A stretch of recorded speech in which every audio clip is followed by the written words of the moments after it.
जो व्यक्तित्व से परे है वो दशरथ का पुत्र हो गया, जो असीम है वो दशरथ के प्रांगण में खेलने लगा। लेकिन याद रखिएगा, असीम ससीम दिखाई देता, बस ये ध्यान रखिए। ये जो जब ईश्वर निर्गुण निराकार से सगुण साकार होता है तो ससीम हो जाता है कि ससीम दिखाई देता है? कृपया पूरी तरह याद रहेंगे। जब वो ब्रह्म दशरथ जी के आंगन में खेल करता है तो क्या ससीम हो जाता है क्या? और अगर ससीम हो जाएगा तो फिर जो असीम वस्तु है वो नासमान नहीं है, ससीम वस्तु तो नासमान है। तो अगर ब्रह्म को हम ससीम मान लेंगे तो फिर उसको भी अनित्य मानना पड़ेगा। तो इसका उत्तर यह है कि ससीम हो नहीं जाता है, ससीम दिखाई देता है।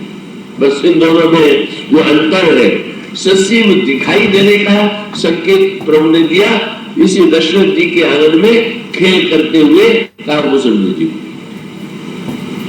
काकभूषण जी जो है वो निर्गुण निराकार वेदांत के सिद्धांत से उनको सिद्धांत में उनकी कोई रुचि नहीं है और वो तो शुद्ध सगुण साकार ईश्वर के उपासक है, दशरथ पुत्र श्री राम के उपासक है। और जैसे शंकर जी को भगवान राम का बाल रूप प्रिय है, का उसी प्रकार से काकभूषण जी को भी भगवान का बाल रूप प्रिय है। और बाल रूप प्रिय होने के नाते उनका तो एक नियम कि जब भगवान का अवतार होता है तो वो सुमेरु पर्वत का परित्याग कर देते हैं और सुमेरु पर्वत का परित्याग करके आ जाते हैं अयोध्या में। और महाराष्ट्र दशरथ के आंगन में जब प्रभु क्रीड़ा करते हैं, बाल विनोद करते हैं, बाल क्रीड़ा का आनंद लेते हैं, तो भूषुंड जी भी जो है नन्हे से कौवे का रूप बना करके प्रभु के साथ खेल किया करते हैं, कौतुक में भाग लेते हैं। गौड़ जी ने पूछा महाराज भोजन का प्रबंध? बोले भोजन का तो कहने क्या, लड़िकाई जा जा फिरई तह तह संग उड़ाऊ जूठा न गिरई अजीर मह सोई उठाए न खाओ। जब कौशल्या अम्बा ले आकर के प्रभु को कोई मिष्ठान या कोई वस्तु देती थी और प्रभु उसे खाते थे तो उसके बाद उनके द्वारा जो प्रसाद आंगन में गिर जाता मैं उसी को खा करके अपना आनंद और रस का पान करता था, बड़ा सौभाग्य। लेकिन एक दिन दशरथ अजर बिहारी प्रभु ने बड़ा कौतुक किया। ये एक और भक्तों को रस देते हैं और दूसरी ओर ज्ञानियों को ज्ञान भी देते हैं। क्या उस दिन कौशल्या अम्मा ने मालपुआ बनाया, रस भरा मालपुआ ले आकर के श्री राम के हाथ में दे दिया। काकभूषण जी बड़े प्रसन्न हुए, इतना रसीला प्रसाद आज प्रभु के द्वारा मिलने वाला है, कितना सौभाग्यशाली है। प्रभु ने मालपुए का स्वाद दिया और स्वाद लेने के पश्चात काकभूषण जी की ओर हाथ बढ़ाया। काकभूषण जी बड़े उत्साह से उसको लेने के लिए चले, पर आज प्रभु ने अनोखा कौतुक किया, उन्होंने हाथ खींच लिया। और जब उन्होंने हाथ खींच लिया तो बड़ी निराशा हुई, वो भी दूर चले गए। और जब भूषण जी दूर चले गए तो फिर से हाथ बढ़ा दिया, फिर से पास आए तो फिर हाथ फिर से मालपुए को देना स्वीकार कर दिया। जब कई बार हमने इस तरह से मालपुए का लोभ दिखाया और फिर मालपुआ नहीं दिया तो भूषण जी रूठ गए और वो दूर भागे। दूर जब भागे तो भगवान राम रोने लगे। श्री राम को रोते देख करके भूषण जी को लगा प्रभु मेरे लिए रो रहे हैं, तो पास आ गए तो प्रभु फिर भाग खड़े हुए। प्रभु जब भाग खड़े हुए तो फिर वो दूर चले गए, फिर रोने लगे। एक विचित्र खेल प्रभु ने भूषण जी के साथ किया। मालपुआ नहीं दिया, इसका अभिप्राय क्या? भगवान ने ये निर्णय किया कि भाई ये मालपुआ क्या है? कौशल्या जी ने ये इसीलिए मालपुए को तैयार किया।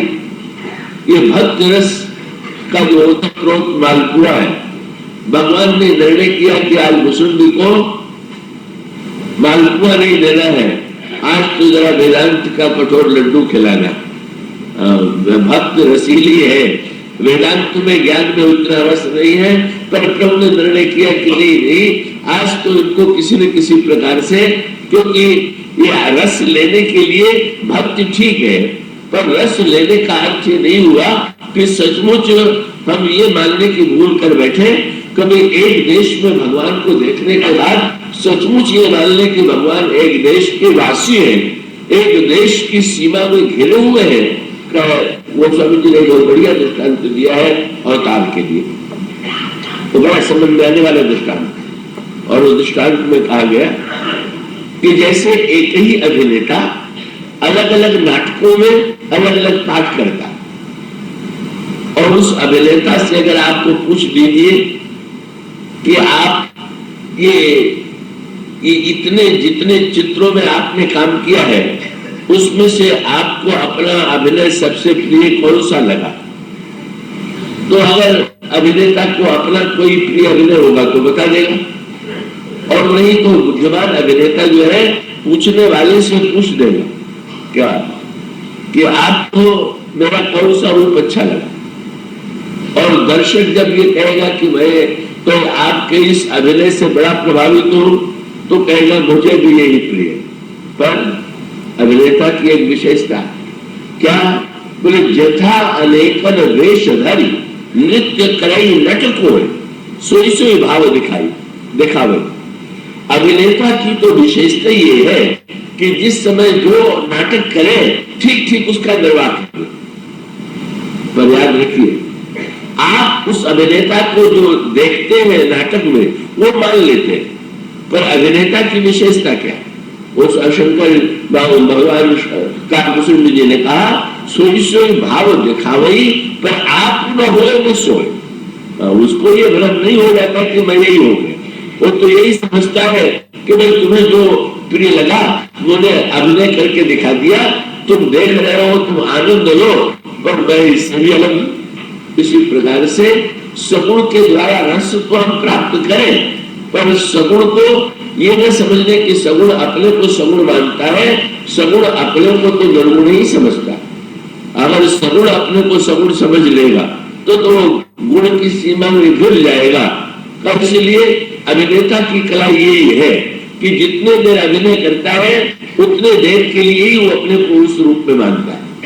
तो किसी नाटक में हरिश्चंद्र का बड़ा जीवंत अभिनय किया, सशक्त अभिनय किया, दर्शक उसको देख करके बड़ा प्रभावित हो और इच्छा हो गई कि हम मिले, और हरिश्चंद्र का अभिनय का जिसने किया था उसका घर ढूंढता हुआ वो पहुंच गया।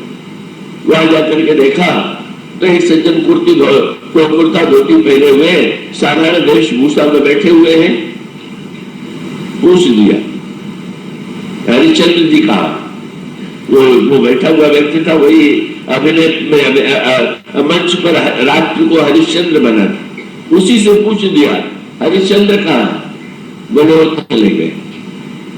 कब चले गए? बोले रात को 10 बजे चले गए। अब कब लौटेंगे? बोले अगले साल जब नाटक होगा तो फिर आएंगे। और उसका अभिप्राय यह है कि आपने दर्शक बन करके देखा, आनंद लिया, पर 24 घंटे अगर वो हरिश्चंद्र ही अपने को समझने की भूल करे और वही मंच वाली पोशाक पहन करके घर में भी बैठा रहे कि जब आप जा करके देखें तो उसी तरह से मुकुट बांधे हुए और उसी प्रकार से राष्ट्रीय वेशभूषा में, तो उसके लिए वो नाटक जो है बोझ हो जाएगा, अभिनय बोझ हो जाएगा। तो ईश्वर जो है वो सगुण का नाटक तो करता है, पर वो अपने आप को आप न हो न सोए। और वो तो भगवान ने भूषण जी से कहा तुमने जैसा मुझे देखना चाहा वैसा मैंने तुम्हें दिखाया, पर आज तुम्हें मैं बताना चाहता हूँ कि तुम जितना देखते हो उससे भी अलग मैं हूं। और तब वो प्रसंग दार्शनिक आता है, काकभूषण जी ने रूठ गए और रूठ करके अंत में भगवान के पास से दूर भागे। और जब भागे तो भागते हुए भूषण जी को देख करके भगवान ने अपनी भुजाएं फैलाई, और भगवान की भुजाएं जब बढ़ी, अब यही है असीम को ससीम दिखाई दिया दशरथ के पुत्र के रूप में, और दशरथ जी के आनंद में खेल करते हुए भगवान ने अपना हाथ बढ़ाया, और हाथ बढ़ाते हुए जिमी जिमी दूरी उड़ाऊ आकाशा तह तह प्रभु भुज देखो पासा। भुसुंडी जी आकाश में उड़ते चले जा रहे हैं और भगवान की भुजा सर्वत्र दिखाई दे रही है। भगवान का अभिप्राय था कि भुसुंडी ये मत भूलना कि एक देश में दिखाई देने पर भी मैं सर्वव्यापक हूँ। कोई ऐसा देश नहीं है कि जहां पर मेरी सत्ता विद्यमान न हो, मेरी भुजा विद्यमान न हो। तुम ससीम रूप में मुझे देख करके भी मेरी असीमता को मत भूलना। गरुड़ जी ने पूछ दिया कि जब श्री राम आपके की भुजा आपके पीछे लगी हुई थी, ये दो कौवे हैं, एक तो जैन इंद्र का बेटा जो कौवा है और दूसरे भुसुंडी, और दोनों के पीछे भगवान पड़ गए। एक के पीछे भगवान का बाण लग गया और दूसरे के पीछे भगवान की भुजा लग गई। बहुत बढ़िया बात। जो भक्त कौवा था उसके पीछे भगवान की भुजा लग गई और जो विरोधी कौवा था उसके पीछे भगवान का बाण लग गया, बाण काल। और उसका अभिप्राय यह है कि भाई पीछा करने वाले तो दोनों ही हैं, पर भगवान की भुजा किसका अभिप्राय है कि भगवान ने ये कहा कि तुम कहीं भी क्यों न जाओ, मैं सर्वत्र हूं और मैं तुम्हें बिना पकड़े छोड़ूंगा नहीं, तुम्हें बिना पाए छोड़ूंगा नहीं। परिणाम क्या हुआ? पूछ दिया कि फिर पकड़ क्यों नहीं पा रहे? तो भगवान ने वेदांत की दूसरी शिक्षा दिया। भुसुंडी जी ने कहा कि ब्रह्मलोक लग गए मैं चितवत पाछू रात, जुग अंगुल कर बीच सब राम भुजहि मोहितात।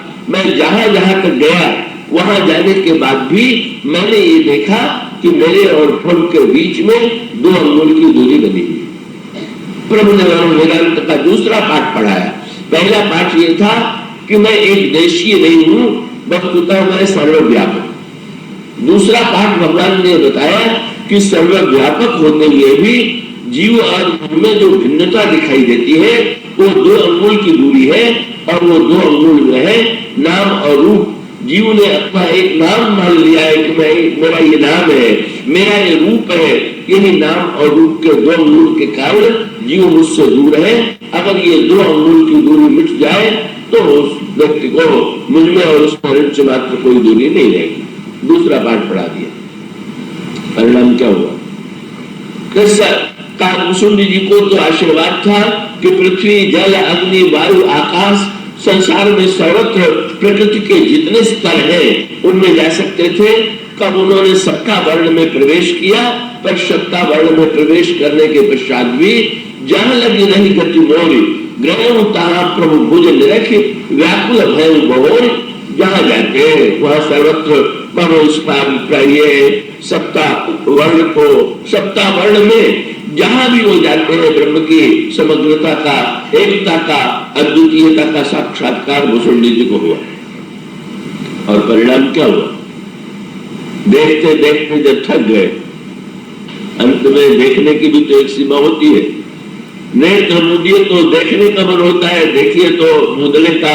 देखते देखते जब थकान आती है तो अभी तक पहले तो देखना नहीं चाहते थे, पर भगवान ने दिखाया, बोले मेरी प्रभुता भी तो देखो। ये अंतर है। कहा भुसुंडी जी को पहले स्वभाव का परिचय दिया और बाद में प्रभाव का परिचय दिया। और तब भगवान ने क्या किया? भुसुंडी जी को उठाया और मुंह में डाल दिया। हंसे प्रभु और हंसते ही भुसुंडी जी मुंह में चले गए और मुंह के रास्ते भगवान के उदर में चले गए। और उदर में जब जाकर के देखा तो लगा बाहर मैंने क्या देखा?